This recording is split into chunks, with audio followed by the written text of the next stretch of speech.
प्रिय मित्रों और प्यारे विद्यार्थियों, हिंदी की इस कक्षा में पुनः आपका स्वागत है, अभिनंदन है।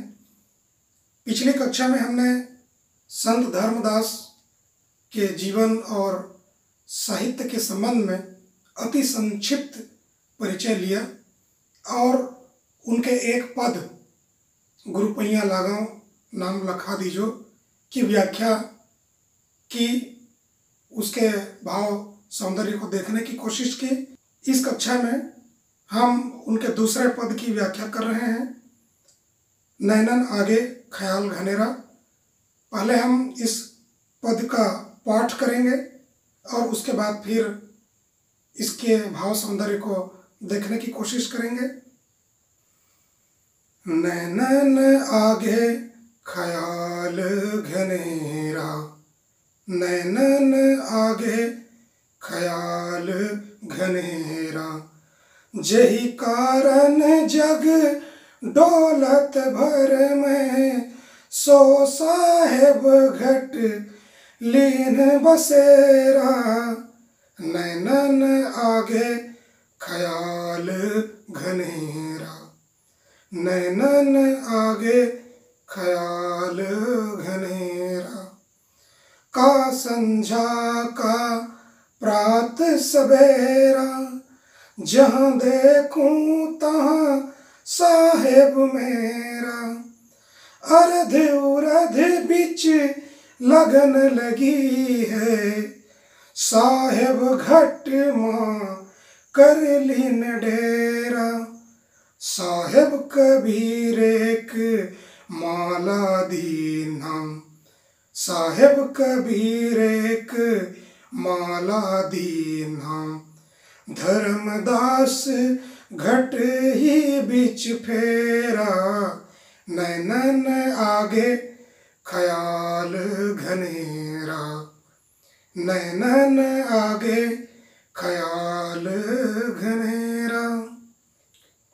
संदर्भ: प्रस्तुत पंक्तियां संत धर्मदास जी द्वारा रचित और हमारे पाठ्य पुस्तक जनपदीय भाषा साहित्य छत्तीसगढ़ी में संकलित धर्मदास के पद नामक पाठ से उद्धृत है। प्रसंग: जब साधक को आत्म साक्षात्कार हो जाता है, उस अवस्था का वर्णन इस पद में किया गया है। व्याख्या: संत धर्मदास अपने गुरु कबीर साहब से नाम दीक्षा लेकर जब साधना करने लगते हैं, खूब भजन सुमरन करते हैं, उसके बाद जब उन्हें ज्ञान की प्राप्ति होती है तो उनको अपने अंदर और बाहर हर जगह हर कहीं साहेब वह निर्गुण निराकार ईश्वर की ही अनुभूति होने लगती है। कहते हैं नैनन आगे ख्याल घनेरा, आंखों में केवल उसी का ही ख्याल इतनी सघनता से बस गया कि उसके अलावा कुछ और कहीं दिखाई नहीं पड़ता। नैनू रमैया रमी रहा, दूजा कहाँ समाई। कबीर ने भी अपनी पंक्तियों में इस बात को उद्धृत किया है। धर्मदास कहते हैं कि नैनन आगे ख्याल घनेरा, अब उसी का ख्याल, उसी की याद, उसी का दृश्य आंखों में इस तरह से समा गया कि केवल वही निर्गुण निराकार ईश्वर, वही साहेब मेरी आंखों में पूरी तरह से उतर गया है, मेरी आंखों में पूरी तरह से छा गया है। इसके अलावा अब किसी अन्य सांसारिक वस्तु को देखने के लिए अब आंख में जगह नहीं है। अब जहाँ देखता हूँ केवल वही मुझे दिखाई पड़ता है।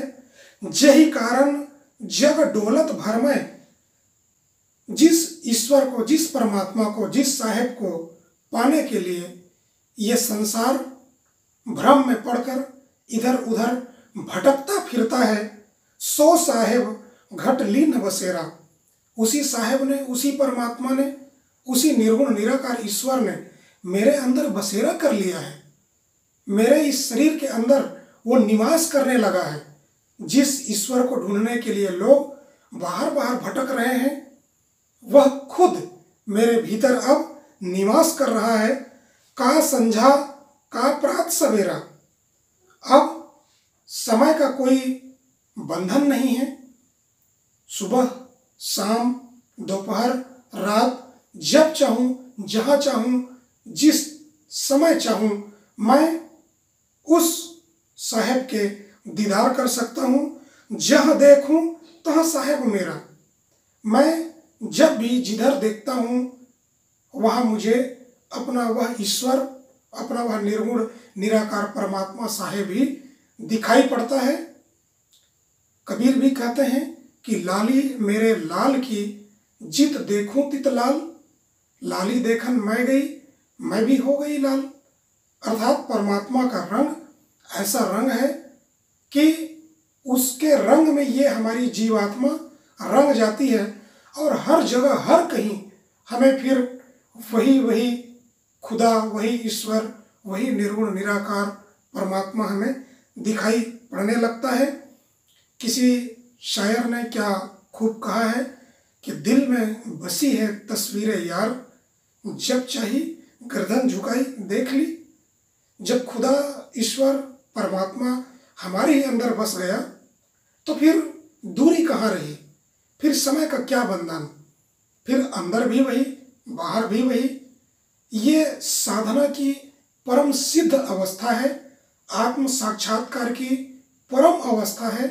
जब साधक को कण कण में, पत्ती में, फूल में, जीव में, जंतु में, पशु में, पक्षी में, अपने भीतर, अपने बाहर, एक एक व्यक्ति में, स्त्री में, पुरुष में, बच्चे में, बूढ़े में, हर जगह, हर व्यक्ति में, हर जीव में, हर वस्तु में उसे केवल और केवल अपने उस साहेब के दर्शन होते हैं। ये अद्भुत और बड़ी ऊंची साक्षात्कार की अवस्था है, साधना की परम सिद्ध अवस्था है।